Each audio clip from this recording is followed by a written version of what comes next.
আসসালামু আলাইকুম। আর রাহিকুল মাকতুম বইটির সাথে আমরা সকলেই কম বেশি পরিচিত। বইটি লিখেছেন আল্লামা সফিউর রহমান মোবারকপুরী রহমাতুল্লাহ এবং অনুবাদ করেছেন মুফতি মোহাম্মদ ইলিয়াস শরীয়তপুরী।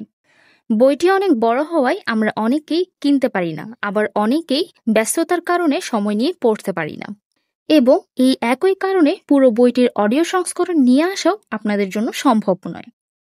তাই আমরা ঠিক করেছি এই বইয়ের বিভিন্ন ঘটনাকে ক্ষুদ্র ক্ষুদ্র আকারে আপনাদের সামনে উপস্থাপন করব।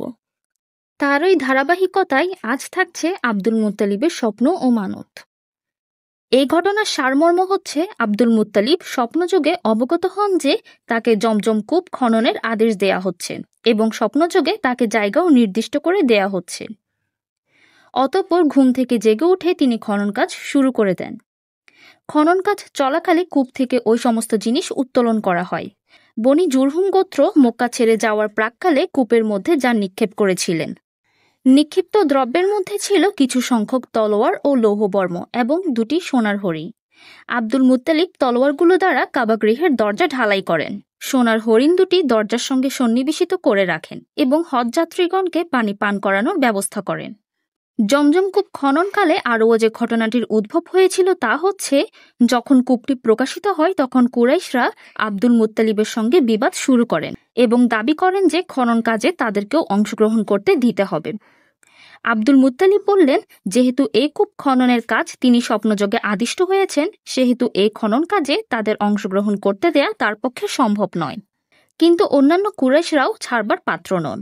এই ব্যাপারে মতামত গ্রহণের জন্য তারা বনি সাদ গোত্রের এক নারী ভবিষ্যদ্বক্তার নিকট যাওয়ার সিদ্ধান্ত গ্রহণ করেন এবং এই উদ্দেশ্যে মক্কা থেকে যাত্রা শুরু করেন।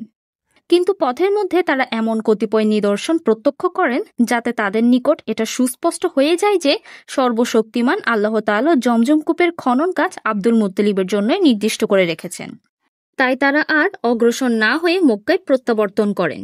এই প্রেক্ষিতে আব্দুল মুত্তালিব মানত করেছিলেন যে আল্লাহ তাআলা যদি অনুগ্রহ করে তাকে 10টি পুত্র সন্তান দান করেন এবং সবাই বায়ুপ্রাপ্ত হয়ে জীবনের এই স্তরে গিয়ে পৌঁছায় যে তারা আত্মরক্ষা করতে সক্ষম, তাহলে তিনি একটি সন্তানকে বাইতুল্লাহর জন্য উৎসর্গ করবেন।